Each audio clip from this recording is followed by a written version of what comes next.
So who does want to be a billionaire in here? Like, really? Yeah, come on. In 2015, I fired my biggest client. He was 94.3% of my business. And I lost money every month for the next 26 months. I fired an employee. I encouraged a full-time employee to go part-time, and I worried about making payroll. I maxed out 2 lines of credit. I did a cash-out refi on my house and took out every possible penny. I maxed out all my credit cards. And when I maxed them out, I got more, because, you know, that's what you do. And I'll never forget getting my last one, or applying for the last one. And I got it. It was a whopping $900 limit. And I waited every day for it to come. And when it did finally arrive, I waited until 11 o'clock at night because I was so embarrassed about what I was about to do. And I drove to the other side of town, and I went to an ATM, and I took a cash advance for every dollar I could get. And then the next morning, let me tell you, I was at the door of the bank when it opened, so I could deposit that money so I could make payroll. I was scared. I was petrified, in fact. And I asked myself questions that some of you may have asked yourselves. Can my business survive? What if this doesn't work? And it was when I was sitting in that ATM line and I was taking that cash advance that I realized I'm a fraud. I own a fractional CFO company. We help make law firms become more profitable. And I wasn't profitable. And then the next morning, when I go to the bank, and I'm sliding that stack of $20 bills across the counter to the teller, I wondered, can she tell that my business is on the brink? And the big question was, on the brink of what?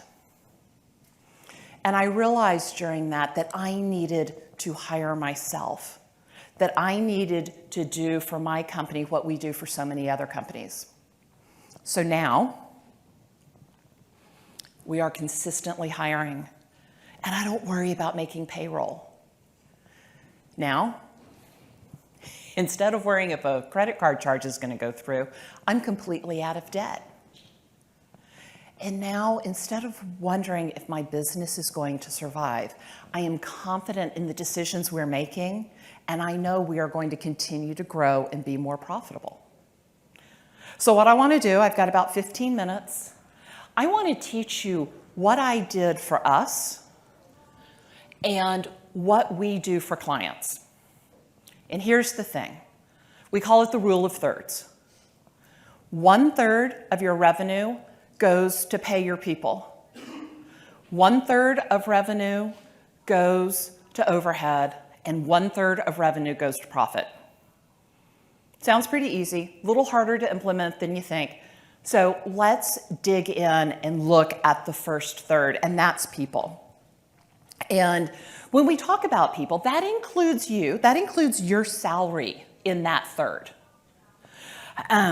And, you know, this is the place where so often attorneys overspend. When we first see them, they're spending 70, sometimes even 80% of their revenue on their payroll and their people. And I know that everybody always tells you that you need to pay the market rate in your area when it comes to salaries. I believe that you should create compensation packages that are customized for your firm. And the question I always get is, hey, Brooke, that sounds great, but how do I do it? So let's talk about how we do it. I think you guys have probably seen this. We're going to go over it really fast. 3 types of attorneys: the finders, the minders, the grinders. Grinders' job is to grind out work. Minders are a little more grown-up attorneys. They actually have skills. They can help other people. And then the finders, a lot of you are the finders. It's your job to go out and find new clients. The grinders should have a 5x multiple on what they cost. So that means that if they are all in, salary, taxes, 401k, any other benefits you give, $100,000 a year, they should be billing and collecting $500,000 a year for you, okay? And then the minders are at 4x, and the finders are at 3x. So we had a client that was, I'm going to go back to this one. We have a client who was doing this. She had come to us. We have what we call the profit finder. And we run the profit finder on our clients every few months, and it does exactly what it says. It finds more profit in your law firm.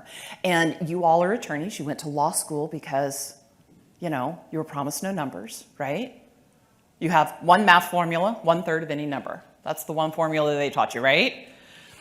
So she came to us. She was spending way over 35%. We ran the profit finder. We said, we've got to cut the salaries. We've got to change the way your people are being paid. So we did that. And we revamped a couple of her comp packages. We got people in line, and she was still over. And we're like, what is it? Well, we realized that she needed more accountability in her firm. And here's what accountability looks like. Accountability helps you move work through your firm. And that's how you get paid, right? By completing work, whether you're flat fee, PI, or hourly, you have to move work through your firm. And she wasn't doing enough. So she needed to give everybody a goal. I don't care what your goal is. It can be hours. It can be a specific activity, like sending out a demand package. It can be points. So we had a client out in the Pacific Northwest, and he's like, I don't have one activity that moves cases through. I have a lot. And we said, fine. So we assigned every activity a point value, and then we assigned everybody a point goal. I don't care what it is. Everybody needs a goal.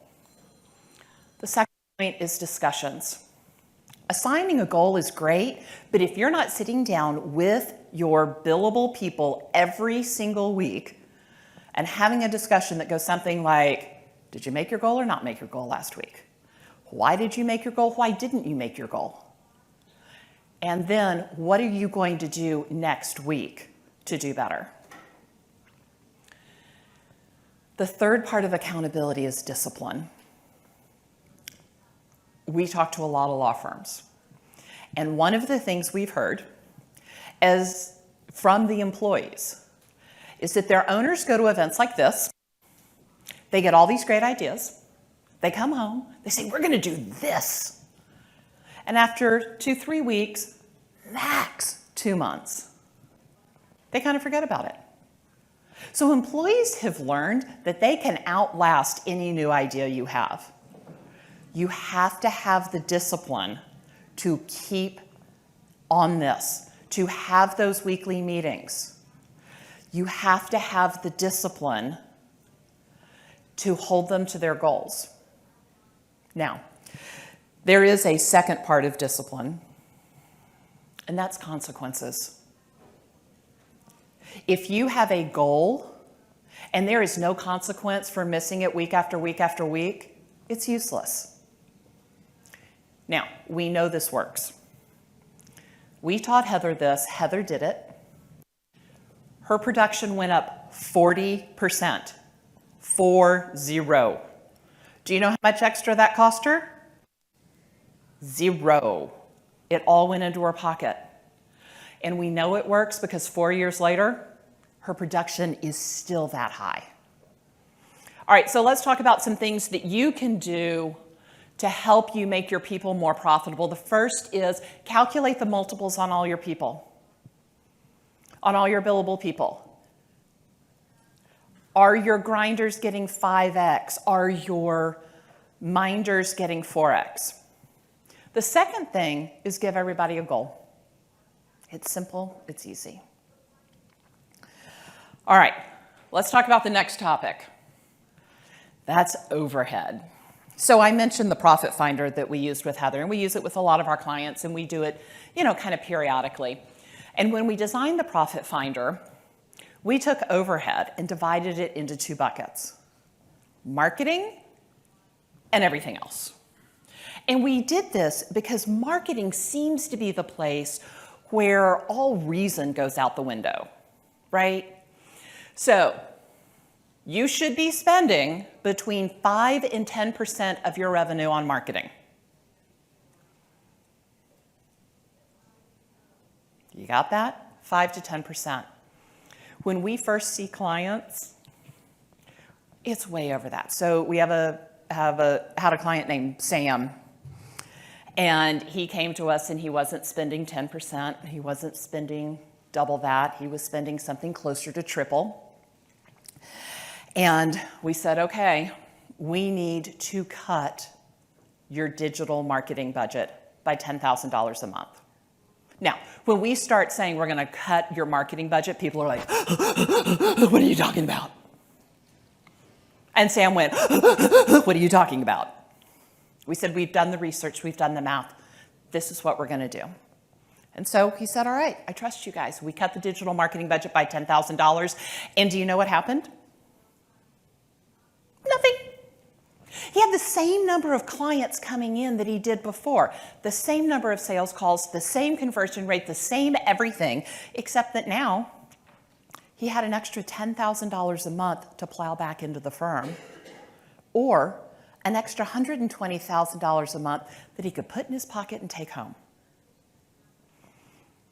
Question I usually get is, okay, Brooke, how did you do this? So we looked at the return on investment of his marketing. Here's what you do. You take all your revenue, you divide it by all your marketing expenses, and you get a multiple. And then once you've done this, get a little more advanced. Divide your revenue by the marketing channel. Divide your marketing expense by the marketing channel, so that you can say, this was pay-per-click revenue, and this was pay-per-click expense. Every month, cut the lowest performing channel or campaign. All right, let's talk about everything else, right? These are the 4 places where we see firms overspending on overhead. I'm not going to go through them all. The one I actually want to talk about is coaching. This is kind of a touchy subject here in this room, right? But coaching. I've had clients come to me and say, oh my gosh, that coach was the best thing I ever did. He saved my marriage, and the expense of hiring him was way less than a divorce. Yeah, it was. But let's be realistic. Who's benefiting from that? Is it you or the firm? It's definitely him. And that's fine. You can still run it through your firm. I don't care. But let's acknowledge it as owner benefit, because that's who's benefiting. And then the second thing about coaching is, what's your ROI? I was having a sales call with someone, and she had coaching, and we went through it, and she's like, so worth it, so worth it, so worth it, so worth it. My revenue's up $200,000. I'm like, uh-huh. Your revenue's up, but what's your profit doing?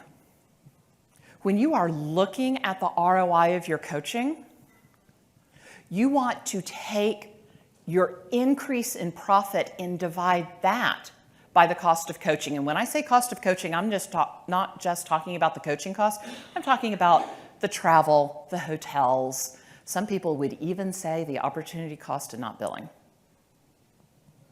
All right, what's your ROI? Is it positive? Okay, 2 things you can do. Calculate the ROI of your marketing. Do it every month. Cut the lowest one. And the second one's easy. We didn't really talk about this, but recurring expenses. Pull your credit card statement and go through it. What's on there that you've forgotten about? You know, kind of like that gym membership you got in 2007 and you haven't been since January 2007. You're still getting charged $19.95 a month. Take a look. Okay. Let's go look at the third, profit. This is the one that ultimately, as a CFO, I care about the most, and really as owners, it should be the one that impacts you the most. Every month that goes by without fixing your profitability problem is another month you will continue to face cash crunches. Every month that goes by without fixing your profitability problem is another month your family doesn't have everything it needs. And every month that goes by without fixing your profitability problems delays your ability to retire or sell your law firm. And that one really gets me. Okay, I think you guys know this. If you don't, this is the math formula behind your P&L, your profit and loss statement. Revenue minus expenses equals profit. This is the number we're talking about. Now, when we designed the profit finder, we said, you don't just take home all the profit, you gotta divide it up. 3 buckets. The first bucket is taxes. Look, we all know the IRS is going to get their pound of flesh. So you might as well every month go ahead and take that money and sequester it somewhere else. Okay?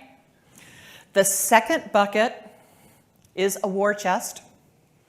And the third bucket are your distributions. And how much do you put in each place? We usually start at about half and half, and then we go from there.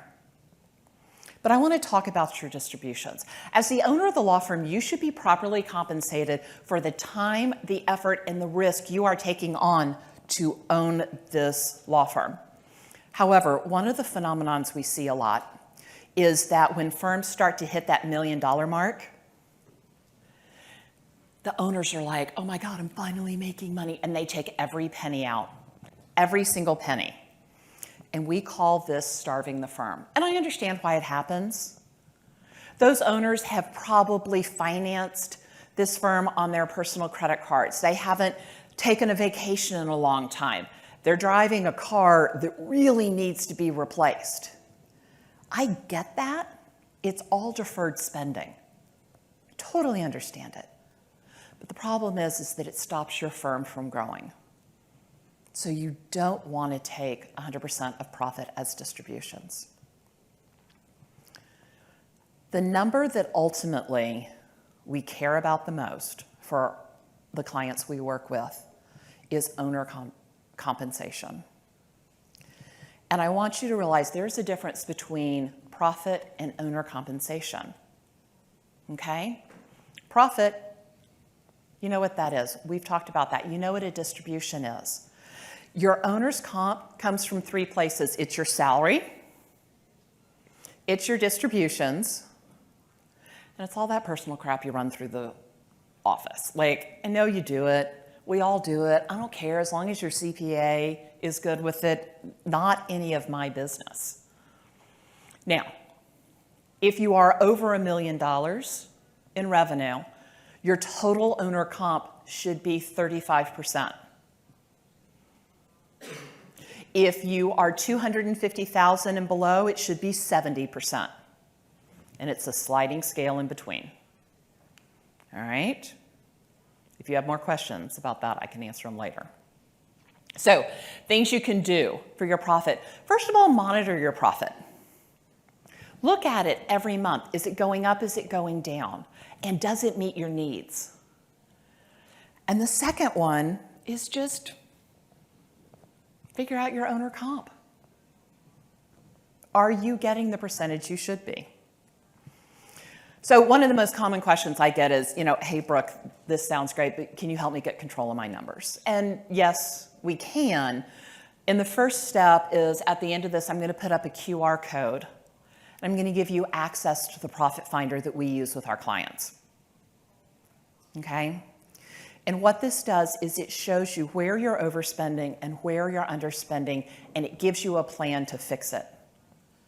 And what this means is that you have more money in your firm and more money at home. All right. I want you to picture a day when you have excess cash in your firm and also at home.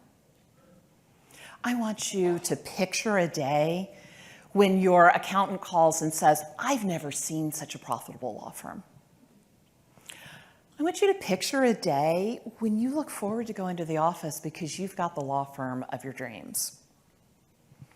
So whether you are struggling to pay your bills, are finally profitable, or even if you've been profitable for a while, the Profit Finder does exactly what it says. It helps you find more profit in your firm. All right, I want to leave you with one last thing. You deserve a profitable firm that grows every month. You deserve a profitable firm that pays you enough money to live the life you want to live. You deserve a profitable firm that creates incredible jobs that benefit all of your employees, because you deserve a profitable firm.